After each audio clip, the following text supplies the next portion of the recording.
Hello, and thanks for your interest in the LA County Regional Spelling Bee. My name is Leslie Zaroya, and I'm the Project Director for Reading Language Arts at LA County Office of Education.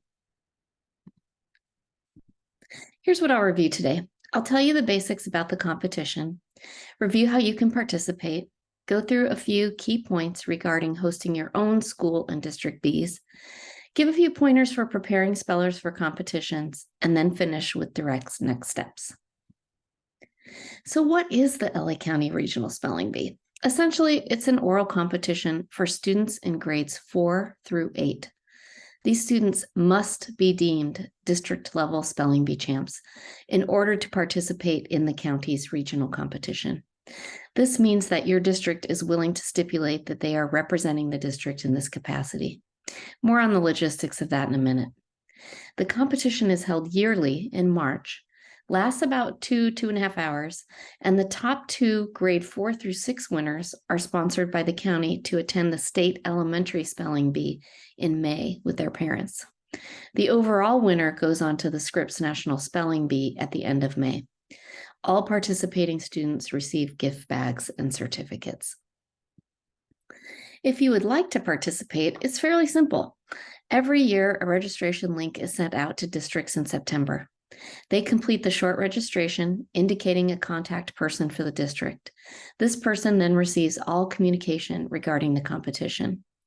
Once the district contacts registers, the school sites within the district must register their site with the Scripps National Spelling Bee. If the sites do not register with Scripps and the winner of our regional competition is from that district, that speller cannot attend Scripps. It is very important to ensure that all participating schools in the district register with Scripps. The district then hosts their own school and district level bees with the final speller named by the end of February. The name of each district's winner is due to us no later than March 1st each year. Our competition is typically held the third week of March. The top two grade 4 to 6 spellers in the county's regional bee then go on to the state elementary bee, which is held in May, as I said before.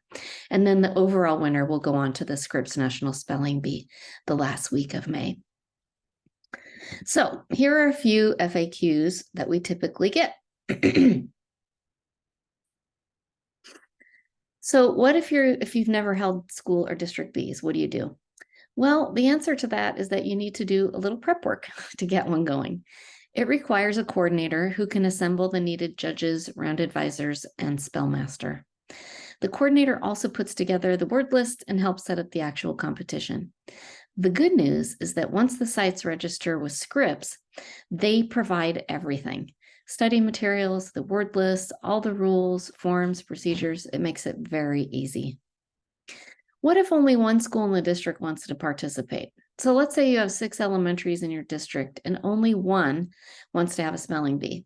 You can hold just a bee at that site and count it as a district level competition if that is signed off by your district office.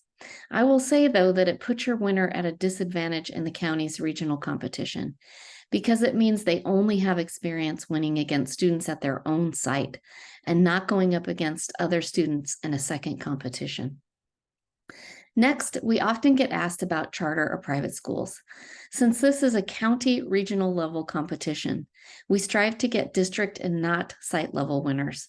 Having said that, charters and private schools can sign up, but we ask that they first check to see if the district in which the school is located is a participating district in our competition.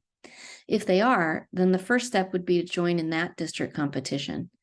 If your charter or private is in a district that does not currently participate in the county bee, then they can sign up as their own entity. They must also register with Scripps, just as other sites within school districts do.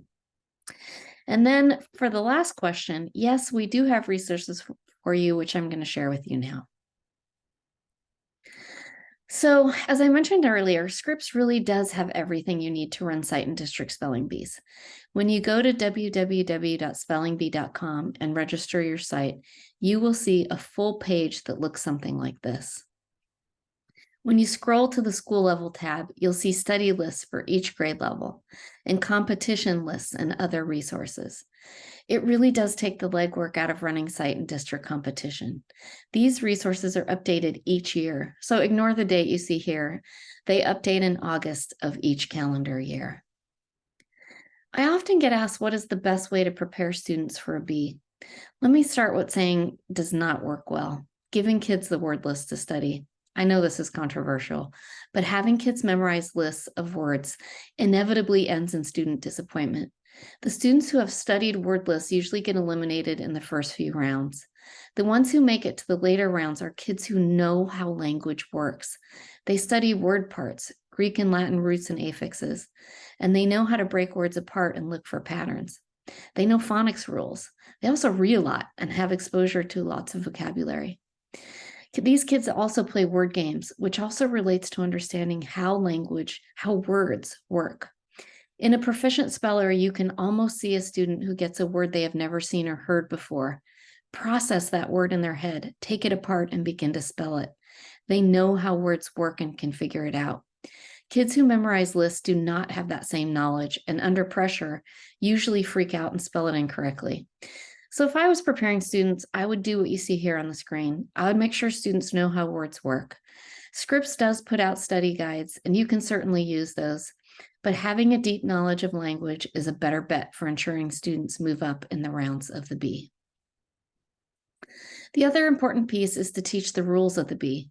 Scripps provides a PDF document of all the rules and procedures. It's a good idea to use these as your base for site and district bees, so students are familiar with them if they move on to the national competition. Okay, so now what? Well, step one is just to register your district online with LACO. This lets us know that you will be sending a speller to represent your district, as well as gives us a contact person to communicate with. Next, you will need to have all participating sites in the district register with Scripps National Spelling Bee.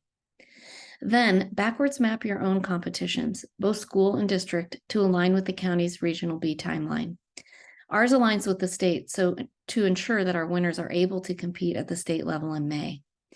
So essentially, your district winner must be decided no later than the last day of February. Finally, we offer informational meetings in the fall each year, so look for those and attend them so you can stay up to date. Let us know if you have other questions. We're here to help.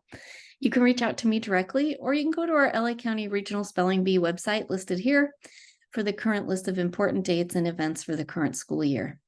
Visit our Facebook page for great videos and photos of the bee, and if there's anything else we can do, let us know. Thanks for watching.